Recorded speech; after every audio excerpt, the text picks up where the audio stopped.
สบายดีดีพ่อแม่พี่น้องเด็กก้อยกุ้งพี่น้องก้อยกุ้งเข้ามาซอนก้อยกุ้งพี่น้องนี่พี่น้องนี่ผักครบเลยพี่น้องโอ้เด็ดเลยเนาะมากินข้าวแรงน้ำกันพี่น้อง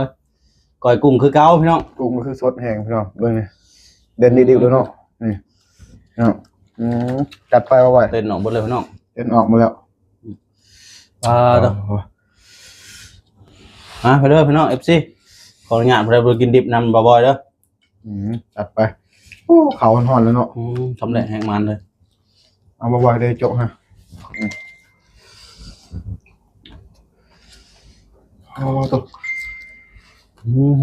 ขออนุญาตเอาลูกโดดกับพี่น้องลืมลูกโดดวะ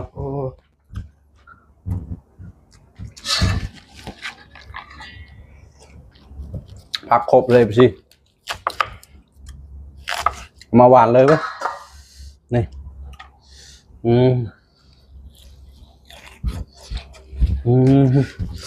โอ้นี่พี่น้องที่เด็ดนี่พี่น้องนี่บ่อยจัดไปบ่อยเอานี่ตัวหอมแดงพี่น้องเอาไว้มากัดเนาะ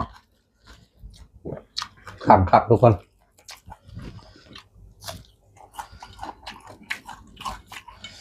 มะเขือกินข้าวแดงทำกันเด้อพี่น้องโอ้ขออนุญาตคนมากินดิบเด้อ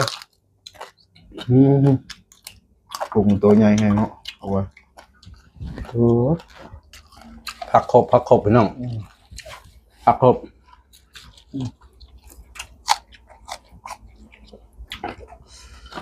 ปลาตัวสดเลยพี่น้องทางมาแต่สอนบ่อพันนี่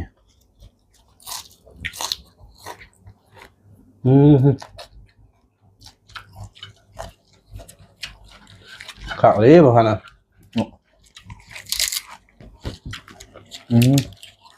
มาแข็งพร้อมไหมเนาะ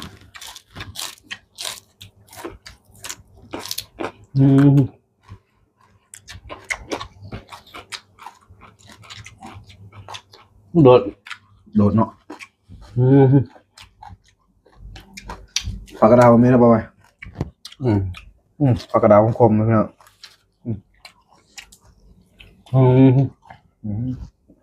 แซ่บพี่น้องเอ้ยกุ้งสดเนาะโอ้ตัวกุ้งสดครับ